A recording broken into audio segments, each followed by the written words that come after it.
Les taux de décrochage scolaire en Gaspésie et aux Îles-de-la-Madeleine sont préoccupants autant chez les filles que chez les garçons. Filles et garçons ne vont toutefois pas décrocher pour les mêmes raisons.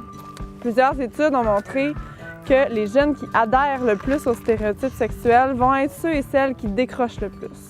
Si on réduit l'adhésion aux stéréotypes sexuels, est-ce qu'on augmente les chances de réussite? C'est l'hypothèse qu'on a décidé de tester avec le projet des pistes pour persévérer dans l'égalité.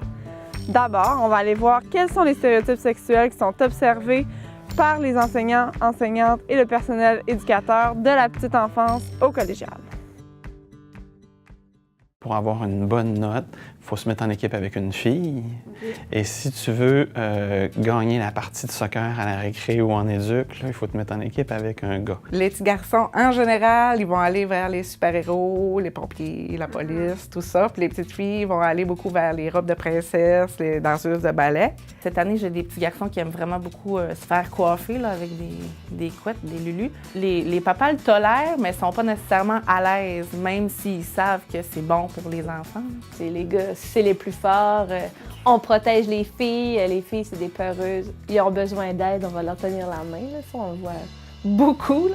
Je vais être beaucoup plus tolérante avec un petit gars qui fait le petit fou, là, qui se promène à explorer partout, qu'on dirait qu'une petite fille qui est d'habitude tranquille, qui se met à le faire. C'est les gars qui veulent s'affirmer comme on est tough, on est cool. Puis les filles, toujours un peu plus à leur place. C'est l'apparence importante, perdre la face, on dirait que ça vient plus les chercher ici.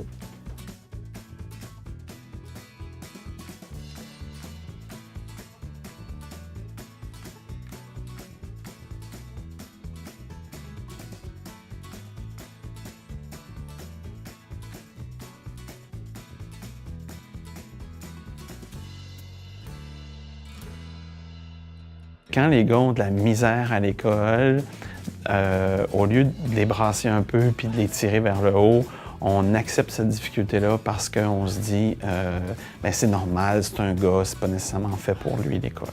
Je te dirais qu'il y a peut-être le côté perfection des fois.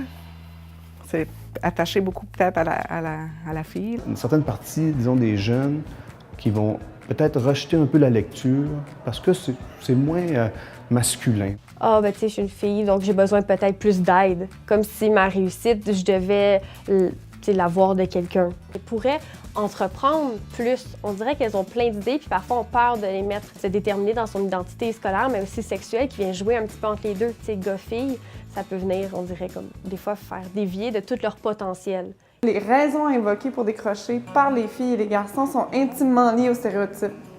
Les garçons, par exemple, vont décrocher en raison d'un conflit avec l'établissement scolaire, donc ils ont été expulsés ou ils ont eu une suspension, ou pour l'attrait du marché du travail. Les filles, quant à elles, vont décrocher plutôt en raison de l'adversité familiale, des raisons au niveau de leur sphère relationnelle, ou par exemple la venue d'un enfant. Donc on voit que c'est des raisons différentes qui sont très stéréotypées. Mais je pense que la communication, pour abattre les stéréotypes, c'est d'en parler ouvertement. Quand j'ai des filles qui se bousculent, je dis pas « vous faites comme des gars ». Tu sais, je leur dis « bousculez-vous pas ». Avant ça, c'était plus « on va jouer au papa et à la maman ». Puis là, maintenant, c'est « hey, tu viens, on va jouer à la famille ». Tu sais, ça va être les filles, mais autant les garçons. Fait que mettons que c'est un thème de princesse, tout le monde, on s'habille en princesse parce que là, c'est une fête de princesse. Fait que si, mettons, c'est un petit garçon, puis là, lui, il choisit les super-héros, là, on fait une journée plus super-héros. C'est vraiment d'être neutre puis d'offrir les mêmes jeux autant pour les gars que pour les filles, puis surtout d'avoir les mêmes comportements. Avoir la connaissance des préjugés, des stéréotypes, mais pas les véhiculer. Mais le but, c'est de les amener à avancer là-dedans, puis se libérer un peu de l'acquis, puis développer leur propre personnalité, leur propre identité. On met des mots là-dessus, on en prend conscience, puis finalement, je mets plus l'accent sur les différences, mais sur ce qui ressemble entre les garçons et les filles, puis on a beaucoup plus de ressemblances que de différences au final. Tu sais, j'ai réalisé qu'on souvent, là, j'entends « fais un homme de toi ». Puis j'aime ça parce que maintenant, j'entends aussi « fais une femme de toi ». Ce sont toutes là des bonnes idées.